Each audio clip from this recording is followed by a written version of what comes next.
Okay, everybody, welcome to the most informal lecture ever.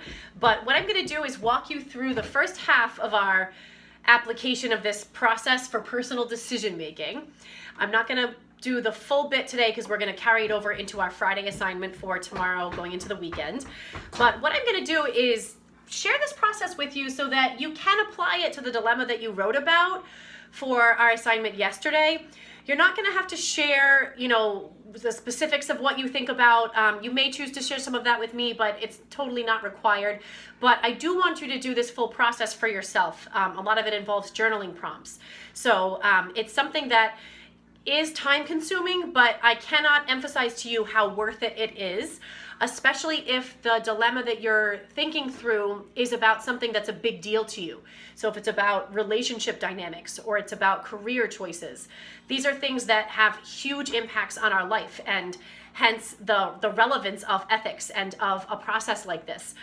It's so helpful to have something that is a structure or, a system for how to think through a dilemma. So I'm going to go over this with you. The first step is to identify the underlying moral questions.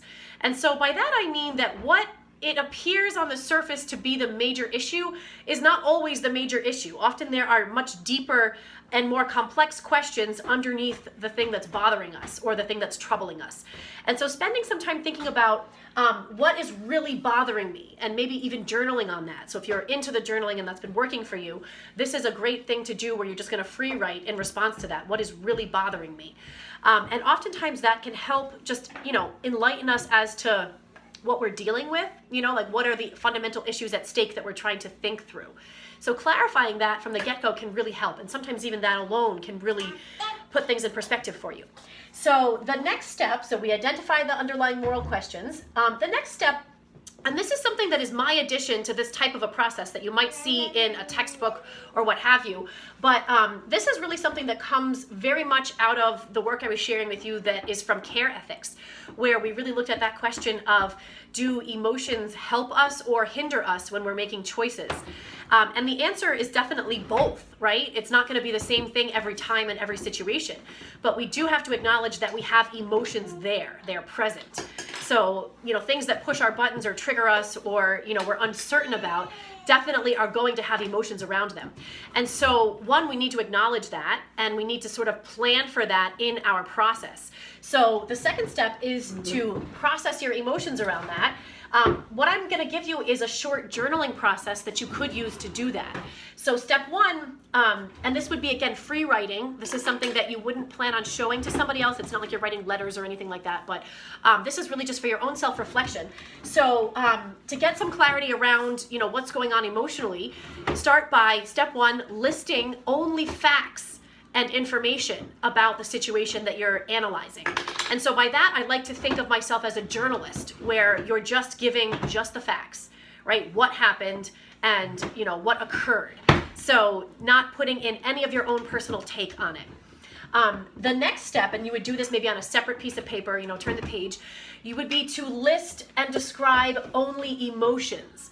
So now you go to the other side of the coin and you just go overboard in dumping everything that you feel about this topic onto the page. And sometimes separating these two things out can really help get some clarity. Just sometimes this alone can really just help you see things in a different way that might let you make some decisions.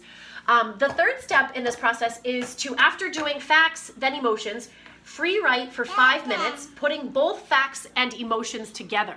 So it's like, again, another page in your journal. You're going to basically do a combo of the first two, where now you can put it all together. And sometimes we get clarity by separating them, and then we get another kind of viewpoint by putting them back together.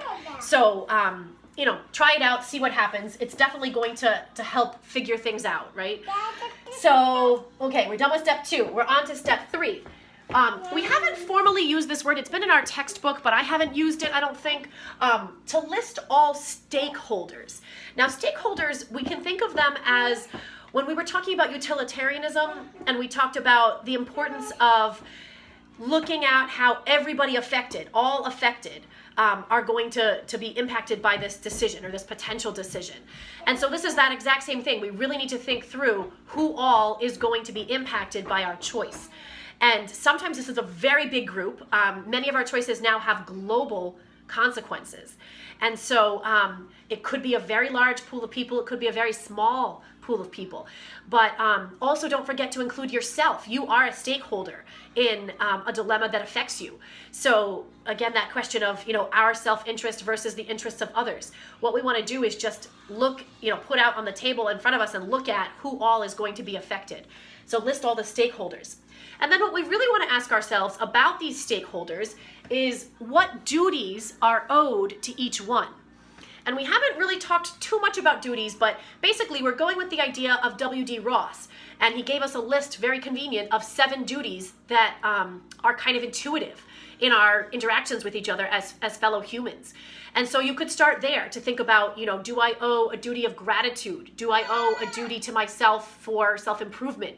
Do I owe a reparation in some way to make up for harm that I've caused or been a part of? These are ways that when we think about them in relation to each stakeholder, it can really help us see what we're dealing with.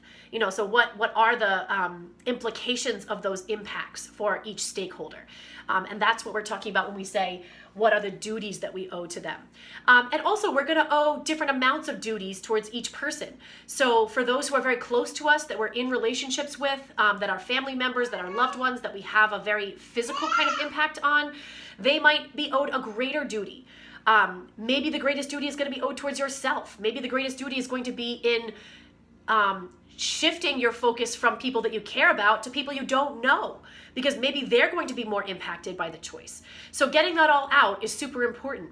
Now, the next step, number 4, try on a variety of lenses. And so by this I mean, could be as easy as going down our list of moral theories and saying, what would a utilitarian say? What would somebody who believes in God say? What would somebody who is a virtue theorist and really wants to look for that golden mean and avoid the vices of extreme and deficiency, what would they say about this? With that same thing, we can use moral exemplars to try on a different lens. So, what would my grandmother say? What would my priest say? What would somebody that I look up to say about this?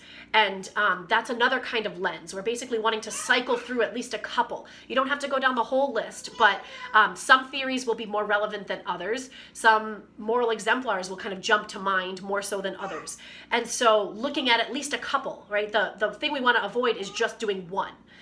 Because that's definitely not going to give us as much information as we would need to make a truly informed choice. So we're going to try on a variety of lenses. And this is often the point where in this process, you can really get a sense of what the decision should be. If you're really going to follow through with this and go all the way, by this point, you're definitely going to have a lot more information than you did at the beginning about your own motivations, about what you owe to others in this. And so oftentimes at this point, there is some clarity that will come in. And so my last step 5, is to go with your instincts. And by that, I'm drawing from a couple things that we've seen before. So when we talked about natural law, there was the idea that we do all have some sort of instinctive or intuitive grasp of basic moral principles. So again, we don't know that we can prove it, but it's something that we might sense to be there. And so we don't want to ignore it either. We also saw this idea, again, with W.D. Ross and the idea of moral intuition, that we do have some type of, access to reflections that have been shared amongst our human existence for centuries. So again, don't ignore that. We don't want to necessarily put all of our eggs in one basket yet, but we can definitely have some kind of confidence, especially after doing this process, that our instincts are now going to be basically informed. Right? We might still be making somewhat of a guess, might still be kind of predicting the future, what we saw with utilitarianism, where we're not quite sure what the impacts are going to be, but here's our best guess. Once we get to that point, whatever our sense is, our instinct is probably going to be much more educated and informed than it was when we started.